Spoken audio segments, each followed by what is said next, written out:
Welcome to the Inconceivably Connected podcast. I'm your host and fellow donor-conceived person, Nick Ledwig. We are cruising right along now with our 5th episode, and this time I am joined by a woman named Sarah from the state of Virginia. Sarah discovered her biological truth as a mother at 36 years old, also the same age I was when I found out I'm donor-conceived. Similar to me as well, Sarah is someone who's always aimed to live her life like an open book. Secrets are actively avoided in her day-to-day life. But much like many in the donor-conceived community are so keenly aware of, sometimes there are obstacles that can keep us from easily expressing the fullest version of ourselves. How are we to navigate that, exactly? How do we protect the sensitivities of others while also staying true to who we are? There are many approaches one can choose to take, but in Sarah's case, despite some of the requests for privacy that currently exist around her, she has found solace in knowing some of those awkward feelings of not necessarily fitting in growing up actually make a whole lot more sense now. Each of these weekly stories always seem to take on new twists and turns I've yet to hear before, and this week's story is no different. Sarah, the floor is yours.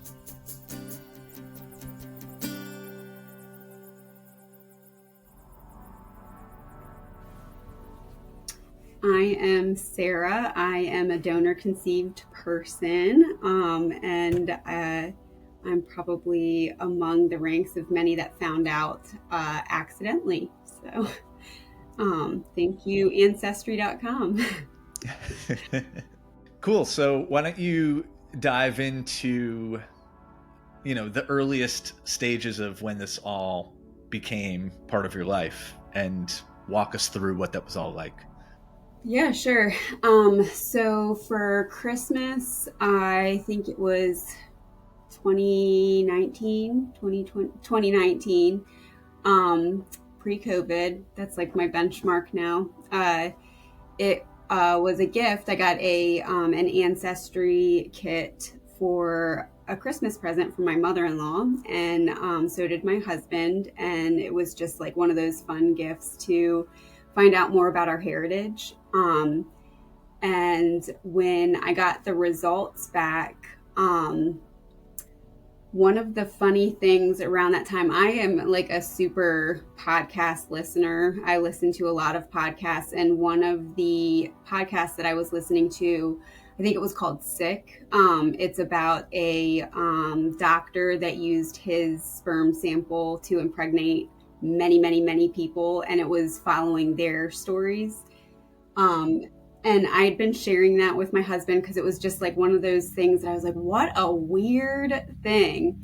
So this is happening parallel to me getting this gift for Christmas, submitting it, and then I get my results back, and I was like, oh, well, that's weird. I only linked to my mom's side of the family, but I've got this weird, like it said, it could be the percentage of link could be my grandparent, a half sibling, or a child, or something like that. And she is a few months younger than me. So that leaves one option. And I know which children I've had. So that was off the list. So I found out that I had a half sibling, and she reached out to me pretty immediately through Ancestry.com.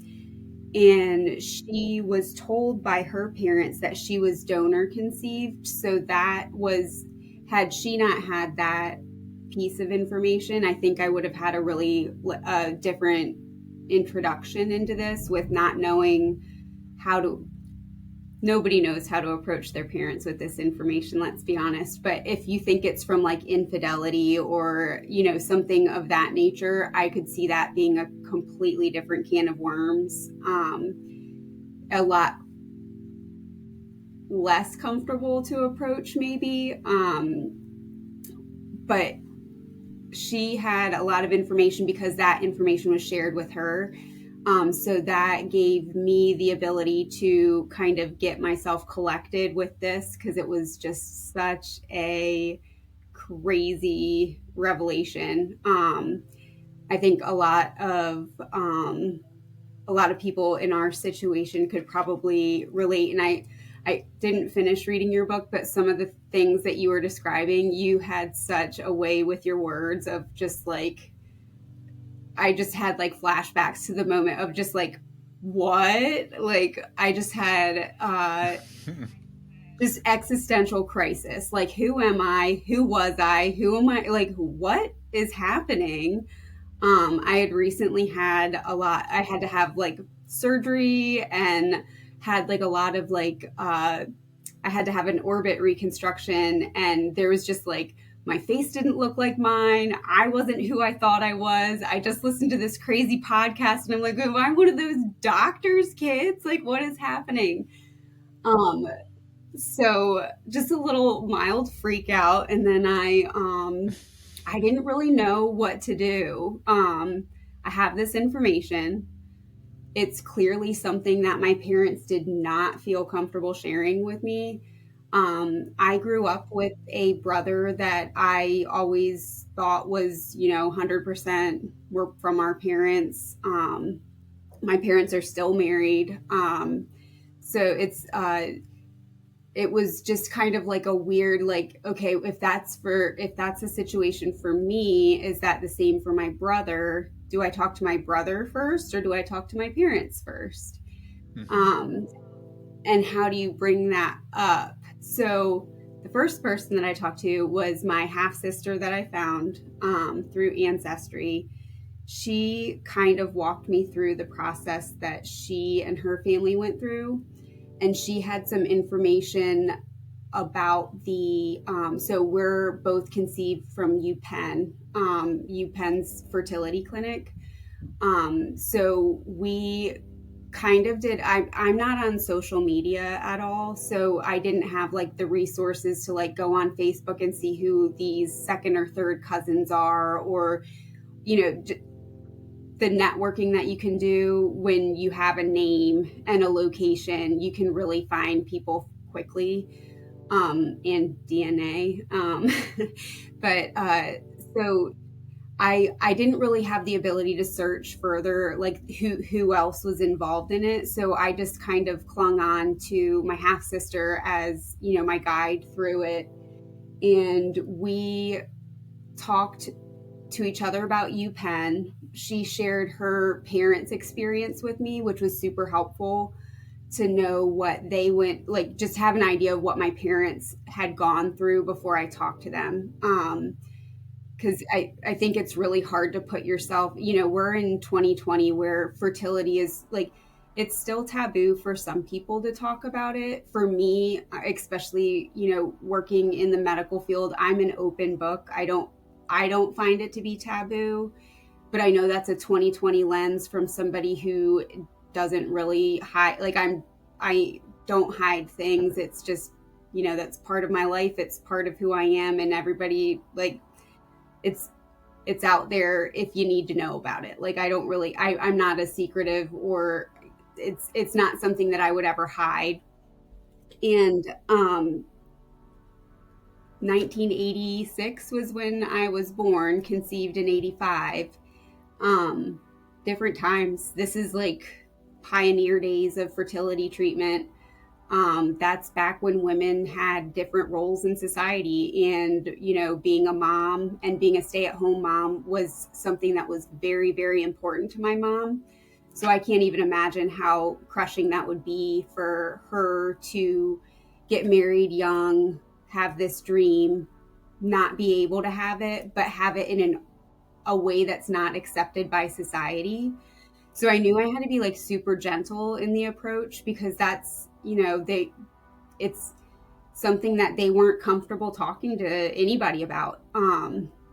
So when I did get some information, I'd listened to some podcasts to know that a lot of these clinics were set up for their sister hospital system to have like the fellows and residents donate samples. So a lot of the children that were conceived out of UPenn were from the fellows and residents that had attended their medical program. So I kind of knew all of this stuff. I was researching it more, but then it's like that itch that you have to scratch. And I was like, I have to just talk to my parents. Like I gotta know like what's going on. because at this point I'm still clinging to like the hope that maybe this is wrong, like maybe this is not what's happening. Right. And real quick, roughly how much time had elapsed between you finding out your results and you approaching your parents for this conversation? I want to say it was maybe like 2 weeks, just to like wrap my head around everything and get a better understanding of what could have, like, you know, how could we be here, is basically where my mind was like. And then I'm thinking about logistics of conception. So my half sister has a large family, a lot of siblings, but in finding out her donor story, all of her siblings are donor conceived and all from different donors. So that started this question in her family of what was the intake process for these families that were seeking fertility treatment. How did they select the donor? How did they get an option to select a donor?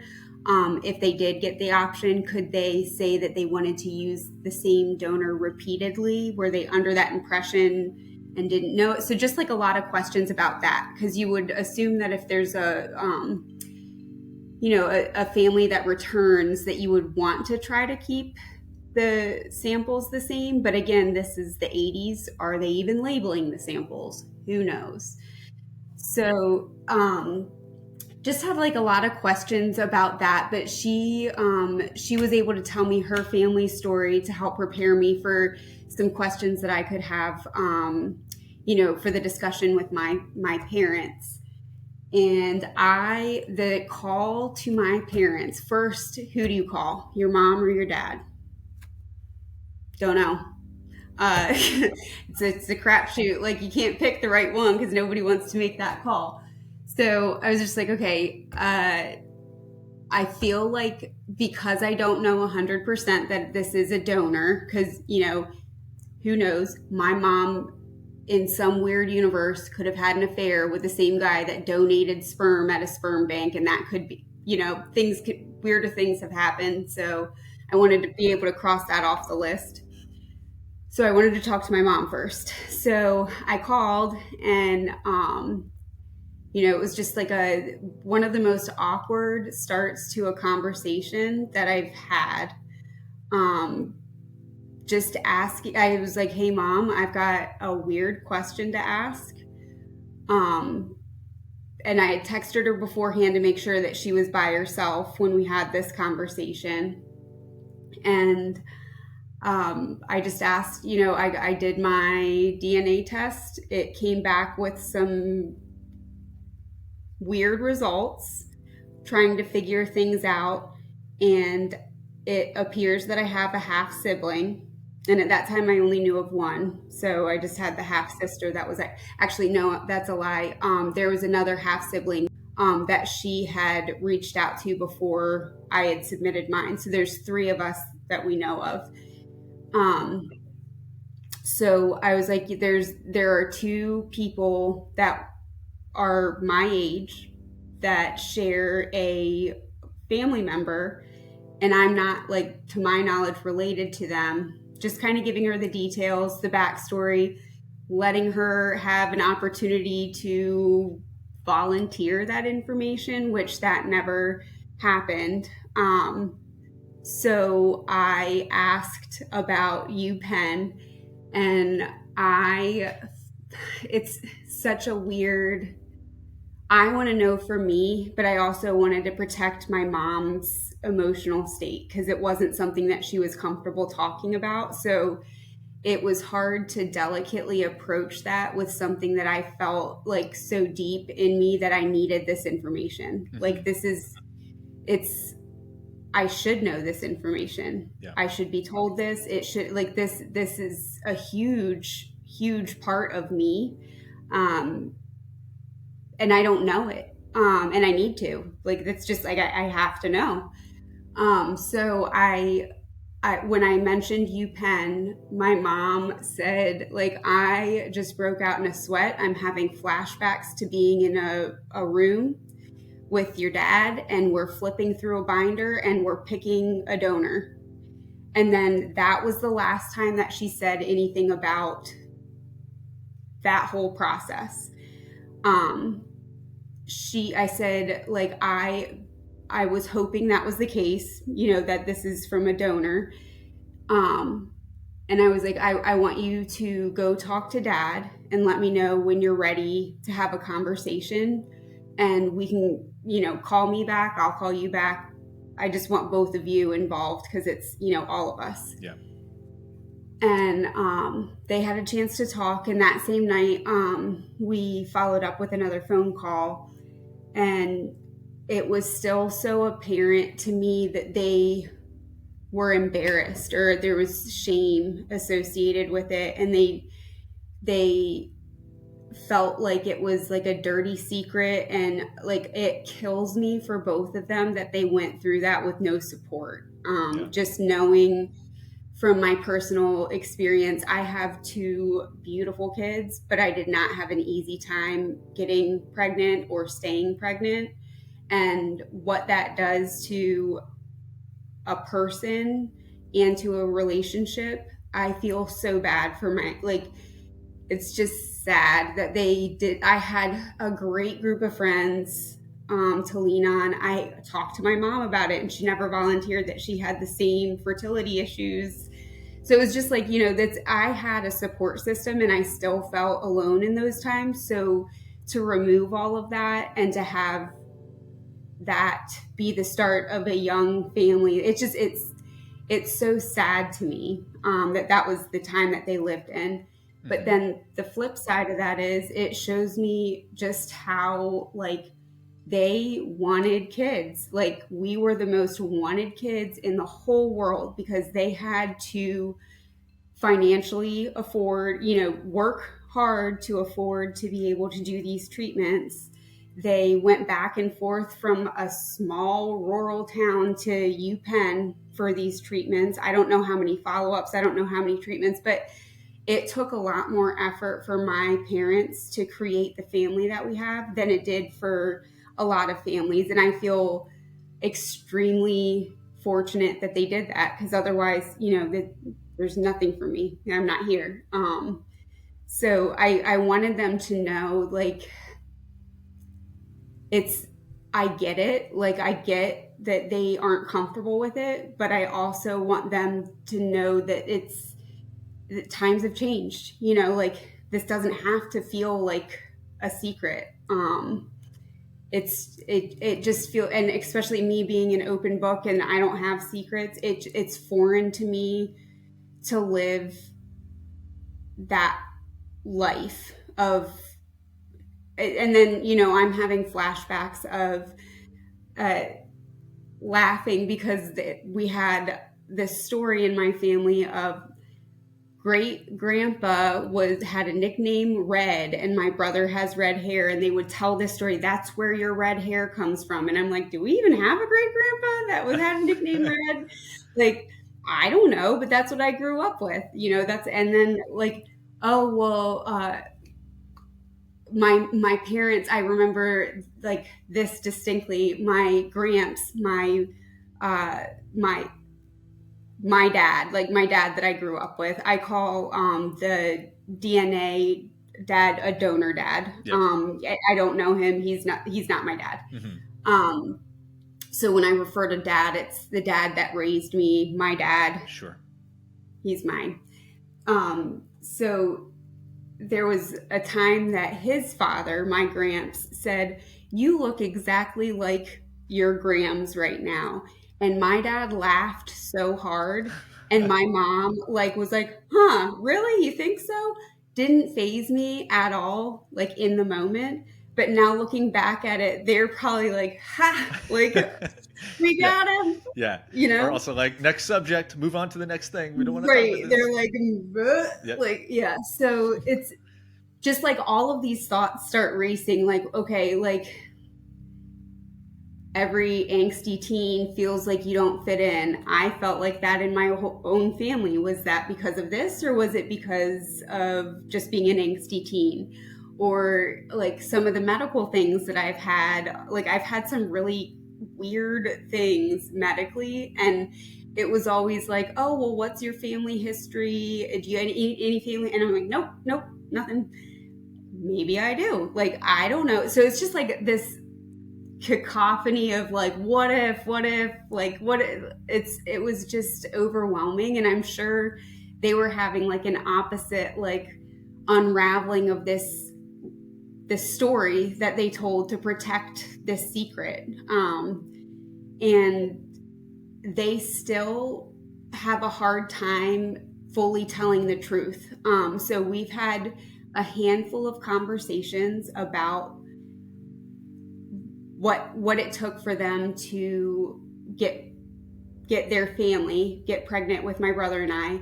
And each time they tell it, it's slightly different. So I think it's one of those things that over time, because they never talked about it, they never processed it, it's not something that they have a clear memory of. And it's obviously not a memory that they enjoy. So they got what they needed out of it, and then they wiped the slate clean, and now we're starting with our family.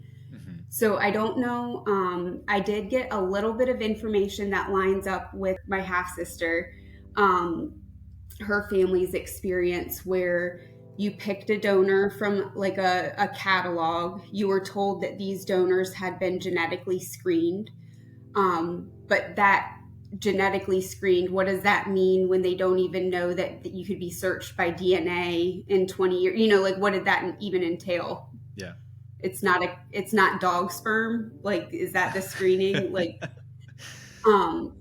so whatever genetic screening they did, they selected a donor, and then it was similar to how you described the washing. So what my dad told me was they combined samples to try to improve the likelihood of his sperm impregnating the egg.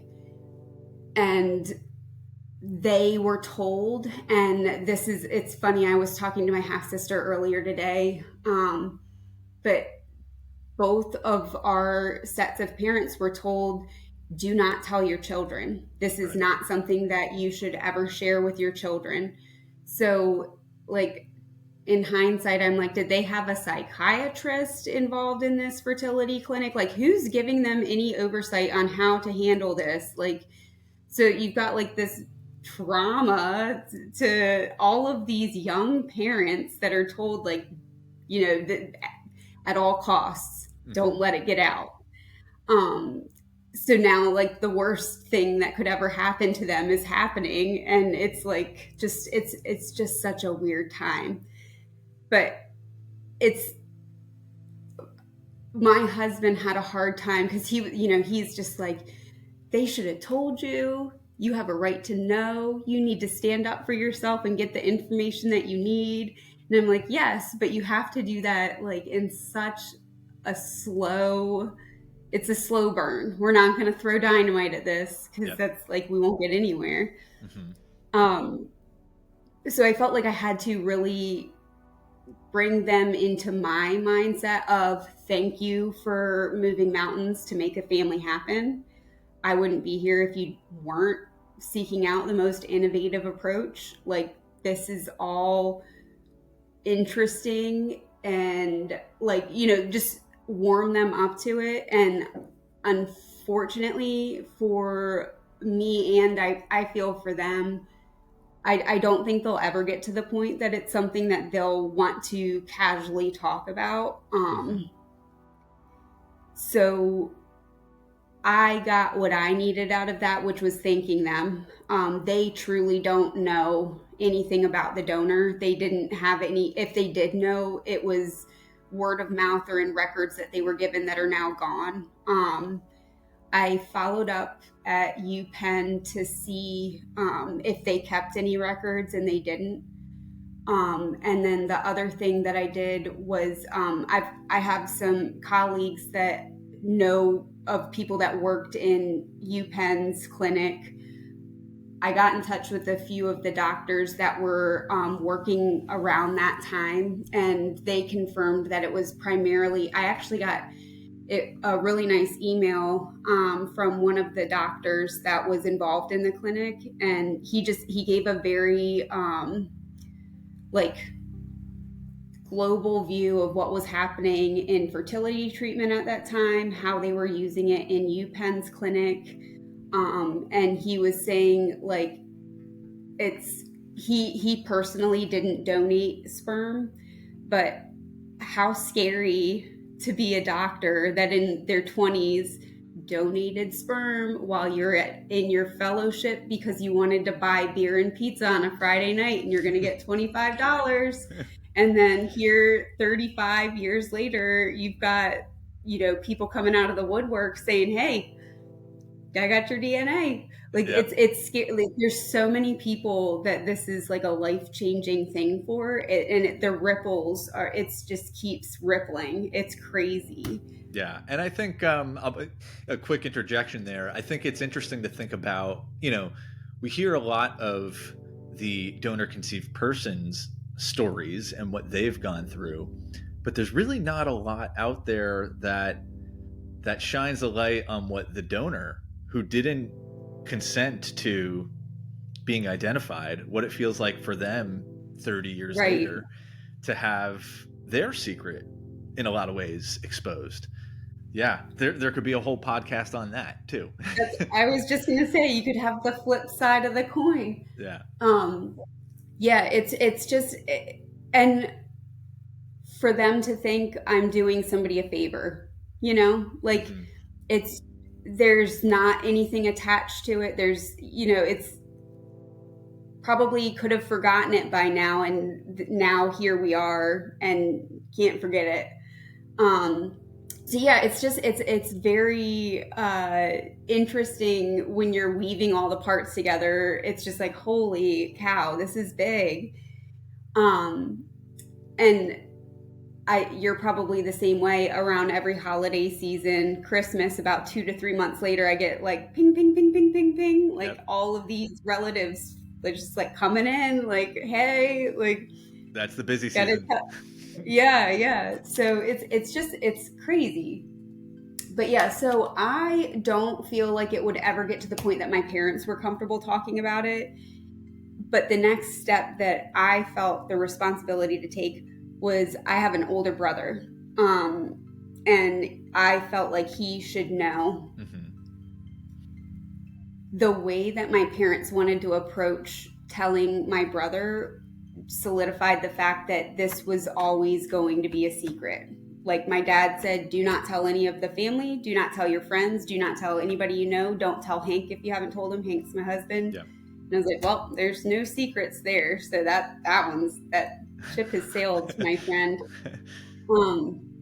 So, but again, I was just kind of in this, like, this is mine now. Like you can't dictate how this impacts me moving forward with this knowledge. Like I can't, and I won't live a life of secrecy or like, I need to investigate. That's who I am. Yeah. There's no way I could just let this go back to where it was living before. So I needed my brother to know.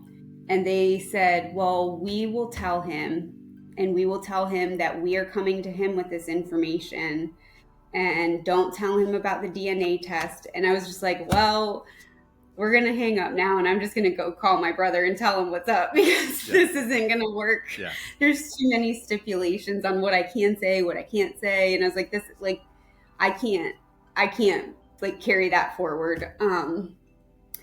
So we all did eventually get on the same page.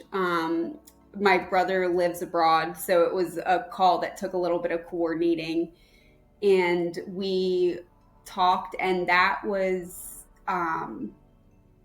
harder than talking to just my parents, because I knew exactly what he was going to experience, and I was going to be witnessing that. it just shakes you. Nothing that you know to be true is true. You just question everything. And to do that when you're living abroad and you don't have that, your friends and family close to lean on, I felt like, and it's not like he was on a quick trip. He lives overseas. So there was no wait until he gets home to do this, because that would have been, in my mind, ideal, is to do it in person. But unfortunately, that wasn't an option.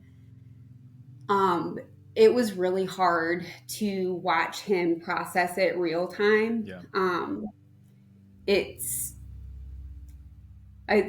makes me get emotional just thinking about it. Like, I've never wanted to hug him more than in that moment, because it's easy to feel like lost when you are in that situation, and to feel lost and alone in a foreign place. I just knew that was going to be really difficult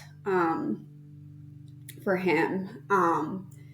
So that call happened, and then I was able to regroup with just my brother a few days later after he'd had time, and that went better. But then it's just us reliving childhood memories of like, oh my gosh, do you think this was made up? Oh my gosh, what else did they lie to us about? Like, what else? Like, it's just like this back and forth of memories, and if they're real memories or if they're ones that were concocted to make this like make sense.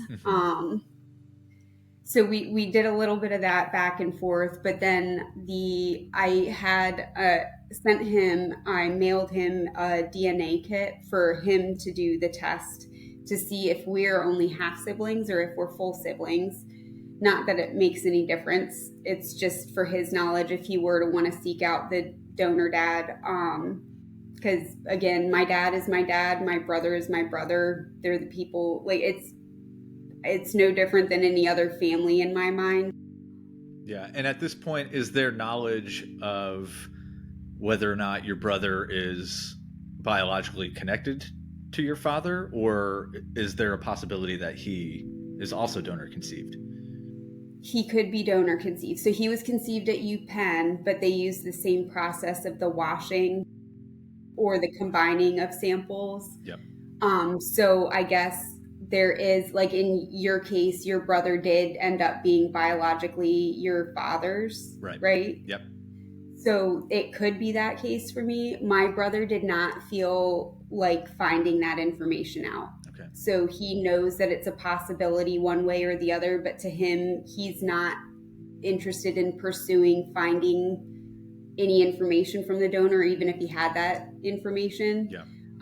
So to him, it was just, I know it's a possibility, but that's all the further it went with that. So I was kind of at like a stopping point in my family. I'm not allowed to talk to anybody in my family about it. Nobody else is allowed to know. The people that do know, that are close in proximity to me, my parents, don't want to talk about it. My brother is still like open to talking about it. He just doesn't want to explore any other like supporting evidence for which way his conception went. Right. Which that's totally up to him. Get it? Mm-hmm. So back to my half sister that I found, we started doing like all of this detective work, and it was so fun to just like, we knew we could do it. It was just a matter of time before we could find out with getting the right pieces of the puzzle from, I submitted, so we both matched on Ancestry. So I was like, well, I'm going to go put my DNA into 23andMe and see who else I light up. So I lit up a sibling to the donor. And then we were able to take her name and her children's names and search through, I believe it was through my half-sister's Facebook. It was one of the social media platforms. Then she's finding like family pictures, and then we're starting to connect dots. Then another half sibling matched with me on 23andMe, and it was the child. That is the nephew of the aunt that we found. So this is the child that the DNA dad raised. That's his child.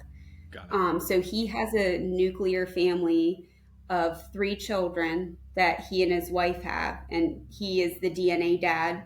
So I have 3 half siblings from his family, and then I have a half brother that I grew up, or half or full brother that I grew up with, and then I have my half sister, and then 2 other half siblings. So we were able to find out who he was.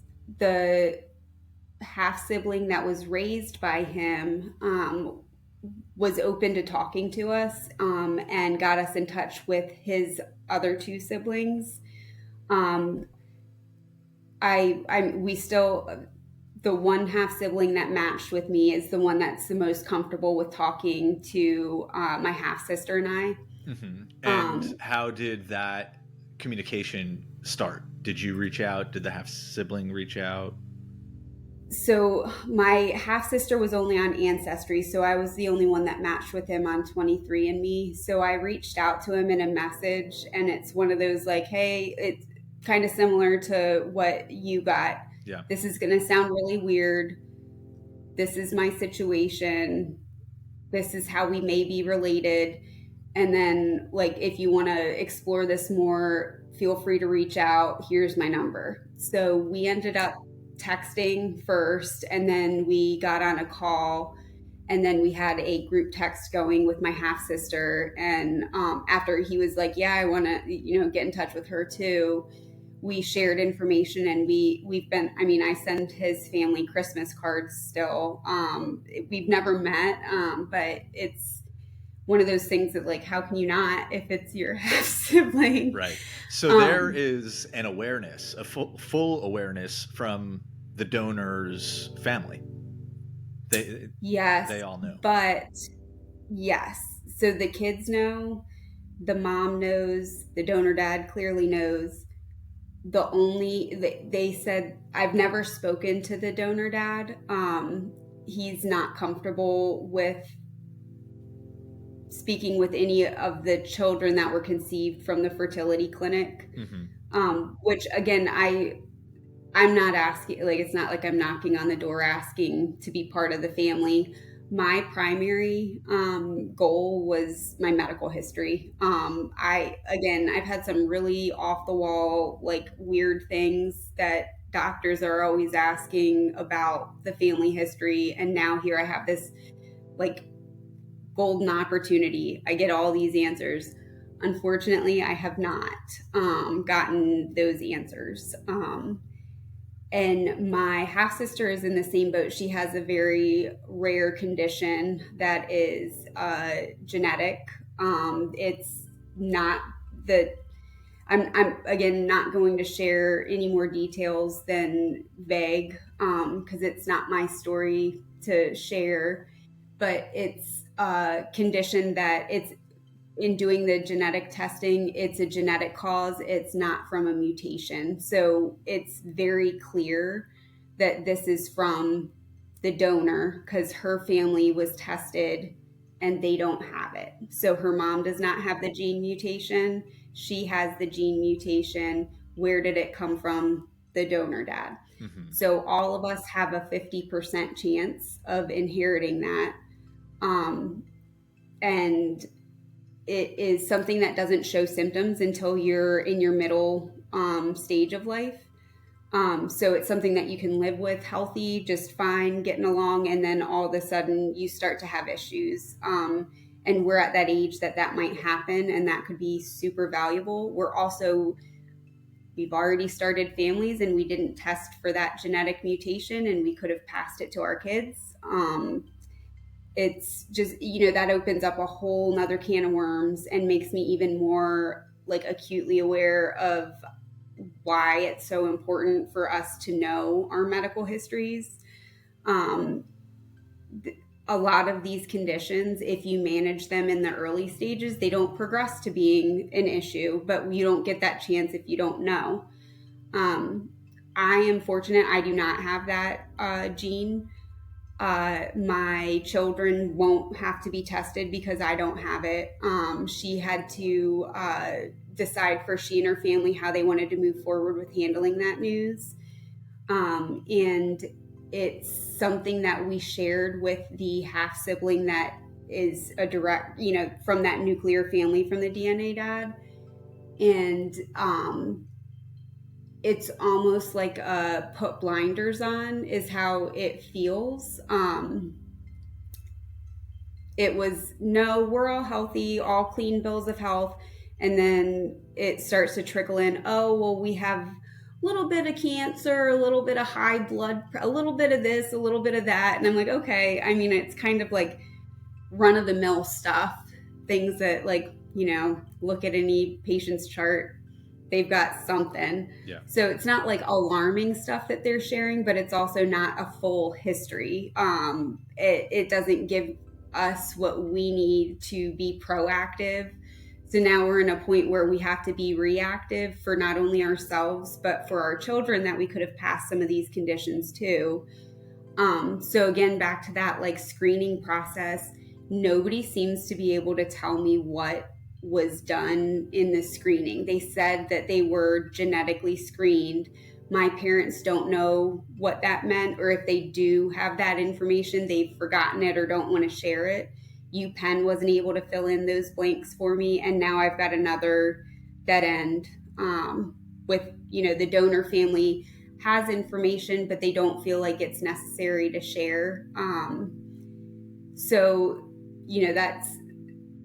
it's just kind of like, well, what do I do now? I've gotten to the end of the road, and it was, it wasn't as fruitful as I had hoped. The good thing about it is I have the one relationship out of it that has been the most, my half sister and I are super close.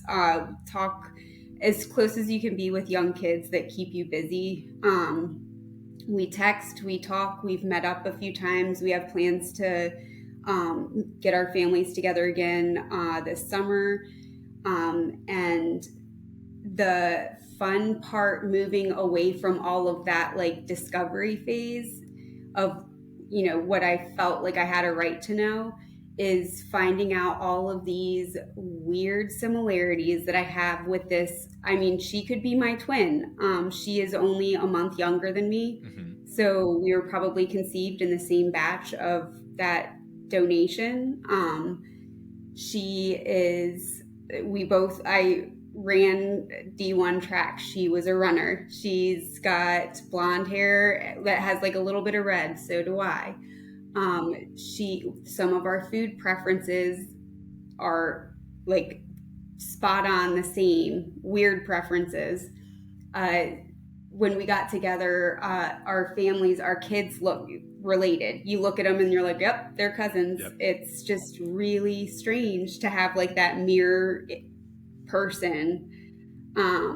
And our husbands were watching us, and you don't know what your own mannerisms are, but they were just looking at each other and were nudging each other oh my gosh, this is so weird. So it's just that the fun part of it for me is I've got a twin basically out there, and she's really cool, which means I must be kind of halfway cool. But it's nature versus nurture, and then you start to go down all of those paths of, wow, this is just innately part of me. These parts that I'm seeing in my half sister, I was born with that. It wasn't anything that I was exposed to or any parenting style. That's just me. Mm-hmm. And it's kind of cool getting that experience out of it, because again, going back to angsty teen years, there were certain things that of my personality that did not fit in my family. And in not fitting into the mold as a kid, you're not punished necessarily, but you're told the way to behave. You're told the way to act. You're told the way that you should be. And here I am now thinking I wasn't ever supposed to be like that. It's no wonder I felt like I was just squelched, and I was always just I just didn't fit in. It didn't feel natural, and I never had a strong father-daughter relationship. I still don't. I think part of that is the parenting style, but another part of that might be just that I don't have that bond. I don't have that, and I was always jealous, but of my girlfriends that had that really strong connection with their father growing up. But now I can look back and kind of it's not necessarily something that I could or couldn't fix, or that I was doing or not doing. Maybe it just wasn't there, and it was just one of those things that never existed and never was supposed to exist. And if it did, it may have been forced. And I know that's not everybody's experience. I know, like, my bond, for all I know, I was a weird kid and no father could love that daughter. They'd be like, nope, like, she's a weirdo. But in my experience, it was almost nice to be able to point to something else as the cause, as opposed to just, how I was behaving as a kid, Yeah. Well, I think that's a common denominator that I'm finding the more I chat with donor-conceived people, is that most of the time, as they are growing up, myself included, something just feels a little bit off. And I don't mean that with necessarily a negative connotation to it, but it just feels as if there's something somebody knows and maybe I am not clued into it.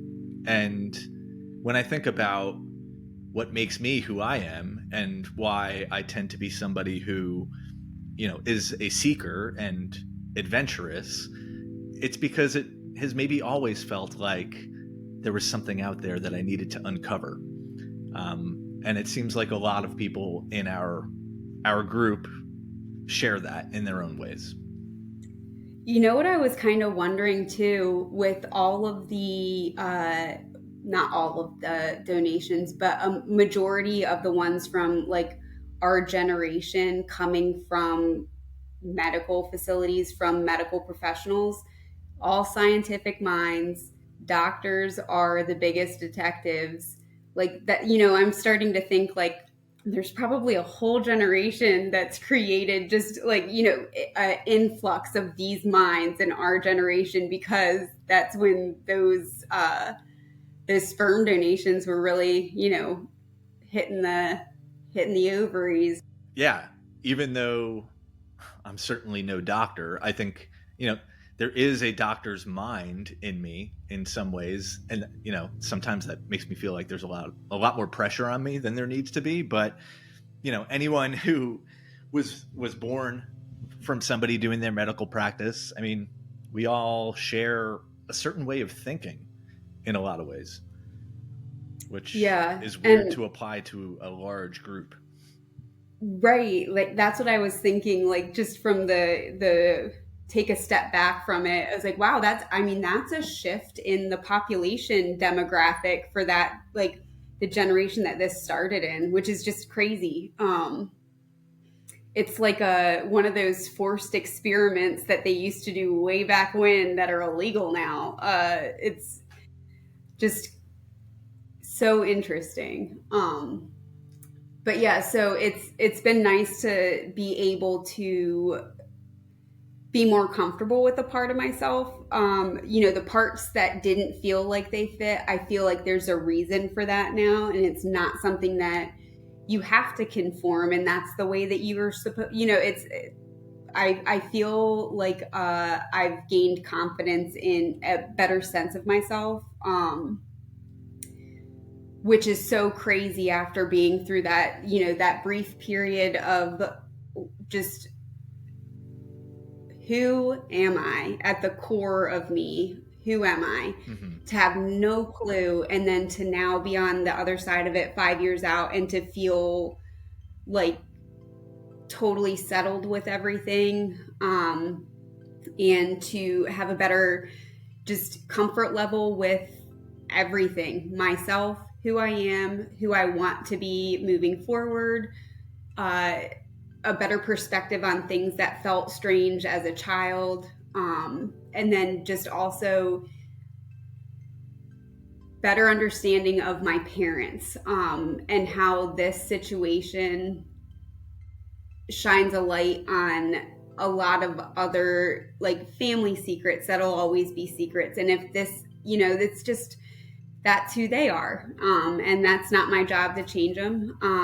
But it's also not their job to police how I live moving forward. So that's something that I would say that's the only lingering feeling of discontent about all of this, is not wanting to disappoint them, not wanting to overshare, but also staying true to myself and knowing that I want my kids to know. I have a relationship with my half sister and her family.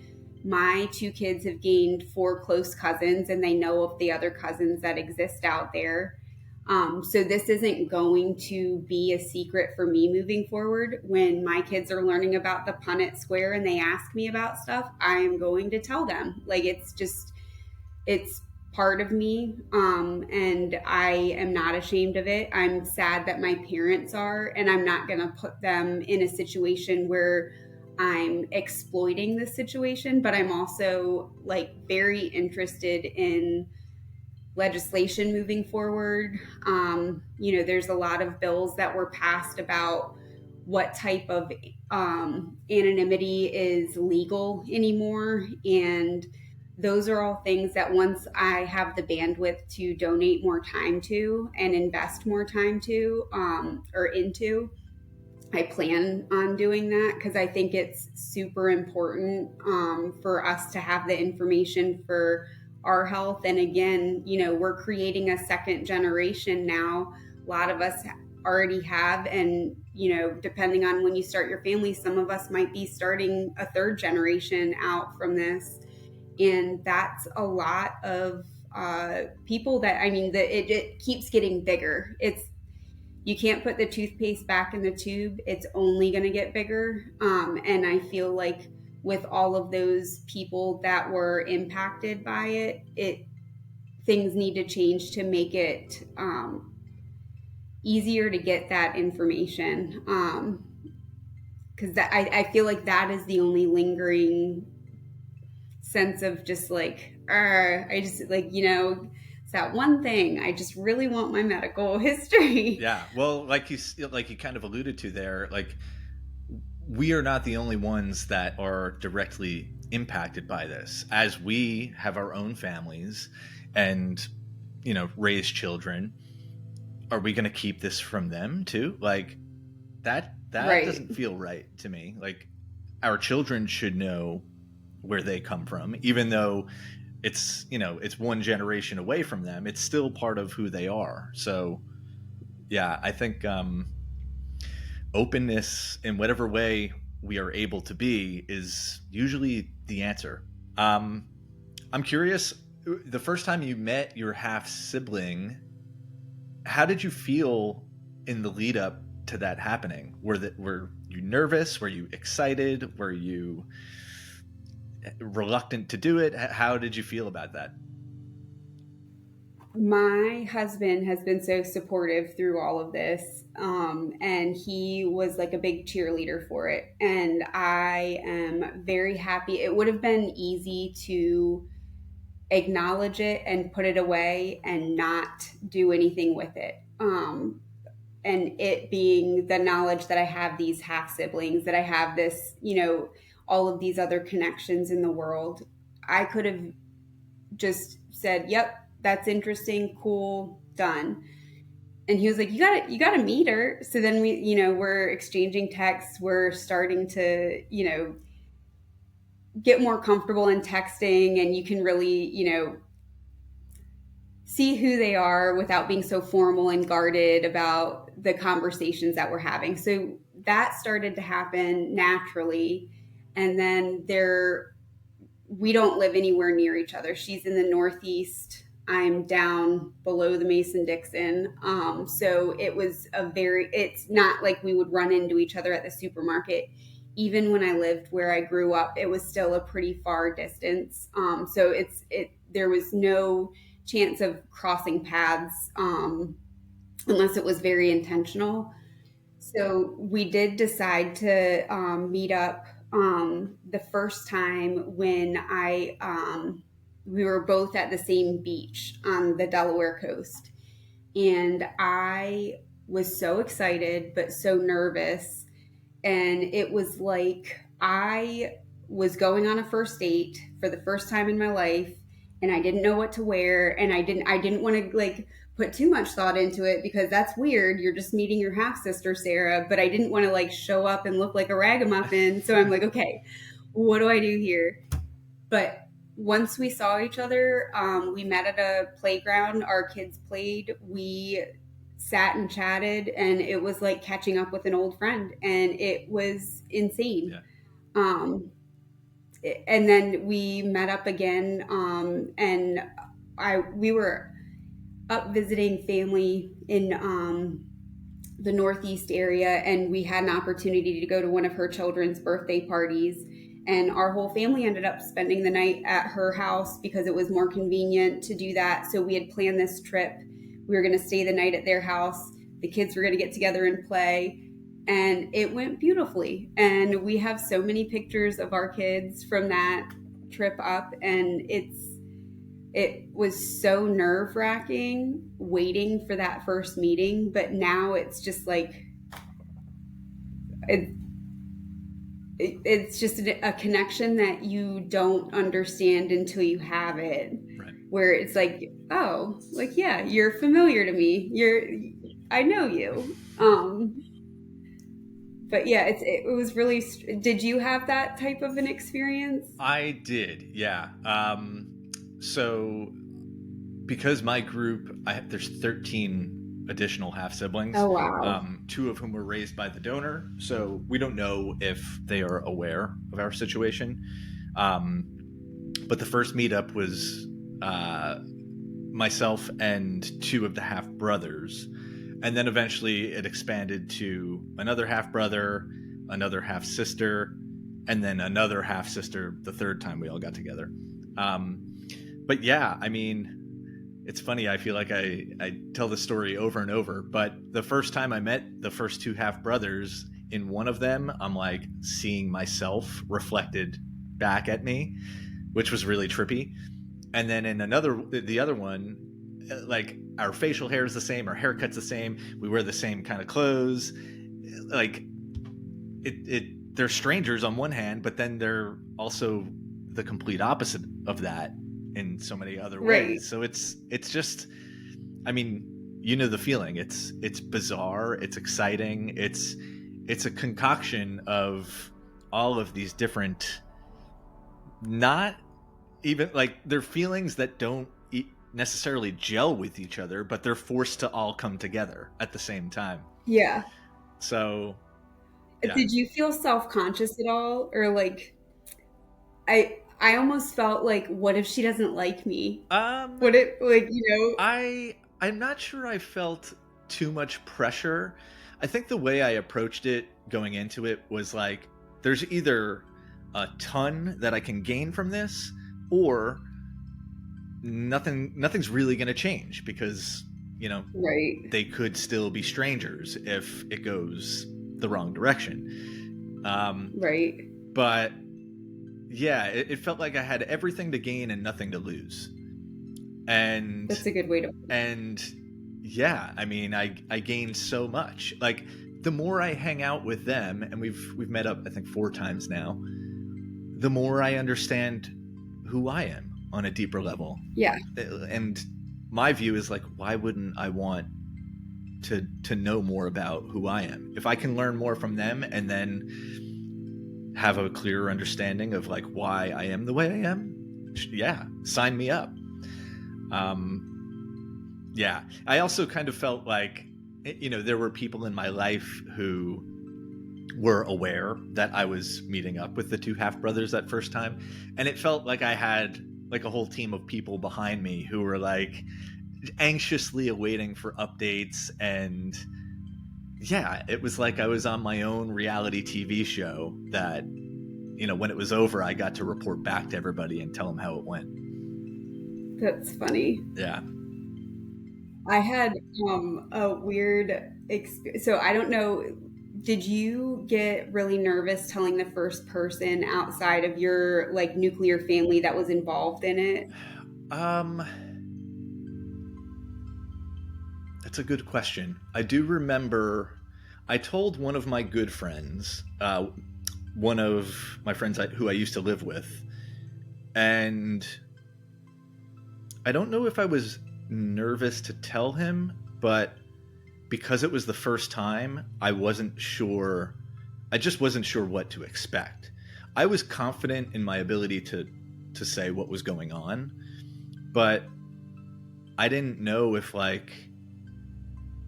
there would be judgment that came from, me sharing that, if it would be curiosity, if it would be whatever it could be. I had never seen somebody outside of my immediate family respond to this crazy news. Mm-hmm. And after I shared it with him, I mean, his mind was blown.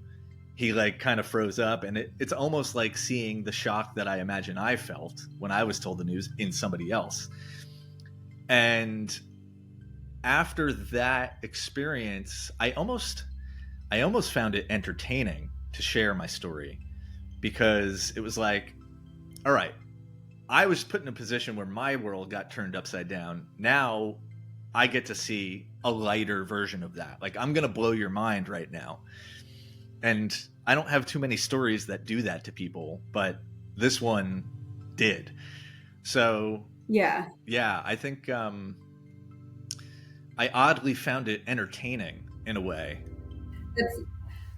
So when you said it was like you're like a reality show almost, tracking this. It was when I found out it was the start of COVID times, and we all, my core group of friends locally, we all worked together at the hospital, and our social distance, everything had gotten so small. You just don't hang out anymore. There's nothing to do. You go to work, you barely talk, you're in PPE, you go home. It was just very isolating. So to have this little tidbit to share in the office to get people's minds off of it, everybody lost their minds. They were like, what? No way. So it was kind of it was like a soap opera. They wanted to know what happened on the last episode, Sarah. What's going on now? Yeah. And I think, in my case, at least, the more I saw that in people, the more I wanted to tell the story. But at the same time, I think there was a therapeutic element to that, where it's like, I think my aunt put it this way. It was like, the more I told the story, the more it became real for me. Because it's this thing that, even though I had known the truth for a little while, until it's repeated over and over, it's such a wild thing to experience that until everybody knows about it, I almost can't be fully sure myself that it's real. And that is what really drove me, I think, in a radical direction with all of it, where I not only shared it with extended family and friends, but I felt the urge to write a book about it. I felt the urge to create a podcast about it, and am now feeling like I want to give that platform for other people to share their story widely too. And as a way to kind of reintroduce myself to the world, right? Because up until a certain point, everybody thought, oh, this is just, where Nick comes from, and we know, it's just an average story. But now it's like, wait a minute, there's so much more to who I am, and I want people to know that. I don't want to feel like I have to hide that. And luckily, I have a support system where I have felt comfortable in doing that. And I know that's not the case for everybody. But I think it's important to take a certain level of control back, right? Because we didn't sign up for this, but this is our story. So what we choose to do with that, we can be mindful of how it affects other people, of course, but this is part of not just my identity, but it's part of my life's journey. So, yeah, I think I don't know if my parents in particular would have chosen this route, but they have since found peace with all of it and are now, I think, very comfortable with all of this being out there. And in the beginning, it was not like that at all. I mean, my dad was as reluctant as could be with finding out everything. Like, he didn't want to know the results when I told him I was going to do the test. And I was like, if I'm going to know, I can't keep right. Yeah. So that's a bit of my journey with it all. So as it stands today, I mean, it seems like you have a really great relationship with your half sister and her family. Is this something that you have to keep separate from the relationships that you have with your parents and your brother, or do you clue them in on what's happening on the other side?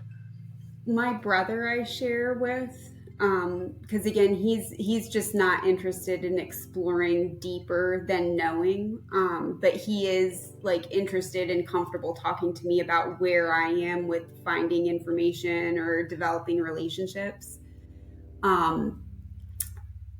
But I think that it's kind of, it is what it is with my parents. And I don't know that that's ever going to change. So yeah. And then with that being the case with my parents, like my family, my aunts and uncles, my grandparents, none of them will know. And I guess like that's still their part of the movie. I don't know. And like, how do you navigate that when some people want certain things and other people want other things? Like, how do I be respectful of their wants while still being able to explore what I need to and be who I need to be, without a filter? You can't tread the line. You have to just make a decision and do it in a way that's not like hurtful, or if they wanted to know anything, I would sit and talk to them for ages about it. I want to know everything from them. So I like, my door is always open to that, but I don't know that they even know that there's a door that exists. They're in a different house, like we're just so separate on that I don't think that'll ever happen. Yeah. And when it comes to extended family, now they don't know any of this. How does that factor into just the way you feel? Do you have a burning desire to share this and you can't, or is it something that you've been able to say, you know what, I respect the wishes of my parents and I'm okay with keeping this, close to home? I would say that for the aunt that I'm closest with, that's the person that I want to talk to like desperately about this. She's my mom's sister, would have been the closest person to my mom during that time. So she would have, maybe a few memories from the time around my mom getting pregnant, and like maybe she knew something weird was going, it would be so interesting to be able to have somebody else's perspective from that period of time. Mm-hmm. She's the one person that I would love to talk to about all of this, but I don't feel like I can, because I don't feel like that's honoring what my mom's relationship with my aunt started way before I came into the picture. So it's like that weird, like, I just don't want to hurt any relationships, her relationship with me, with her sister, there's different dynamics at play that I could damage and I don't want to. So that to me isn't worth the risk. But there's other extended family members. I'm like, thank God I'm not related to you. Maybe some relief there, perhaps. Right. I get a little comedic relief. Well, at least I'm not related to him. I can make my little inside jokes to my husband and we can laugh about it later. It's how you process it. And then, so your brother, he could or could not also be donor conceived. Are there suspicions that you have, leaning one way or another when you look at the way he is connected to your father who raised you both? I don't know, and I don't want to make assumptions. He was a firstborn. He was a boy. He was always going to be treated different than me, regardless of, our DNA. It's just, things were different in the 80s, and he was the golden child. And that would have been the case regardless. I don't know if my great grandpa's nickname was Red. I don't know if that was a made up story or not. It's something that I think about a lot. I don't know anybody in our family that has straight red hair. Not straight. He's got curly red hair, but just fire engine red.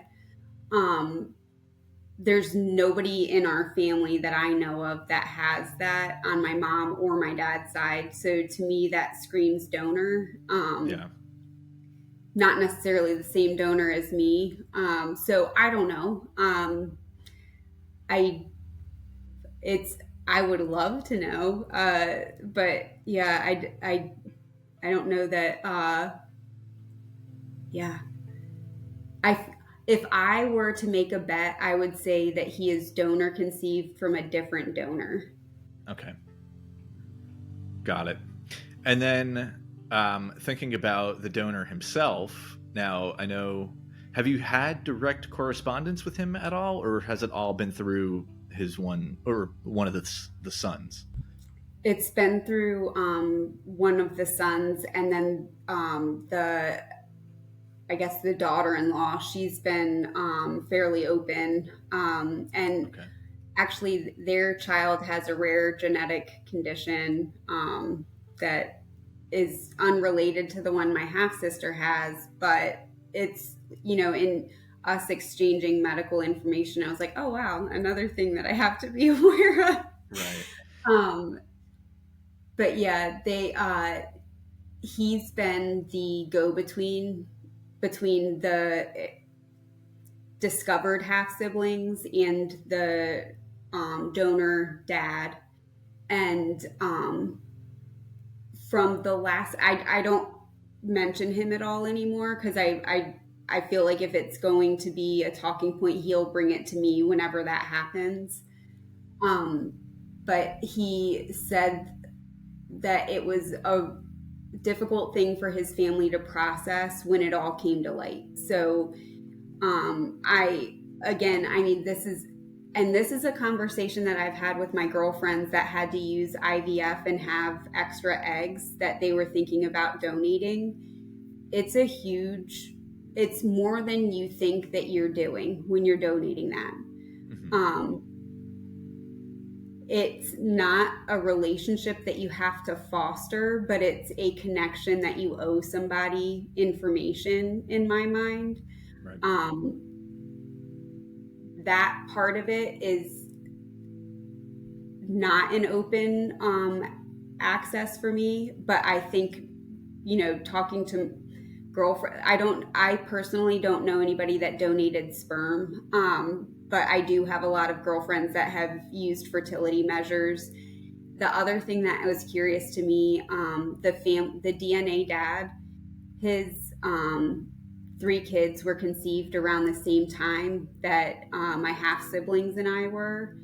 And I was almost curious if they used, if somebody came in, a couple came in for IVF, his wife's having trouble getting pregnant, did they use his sample and then mix it unknowingly with another donor's sample? Like, he wasn't even aware of it.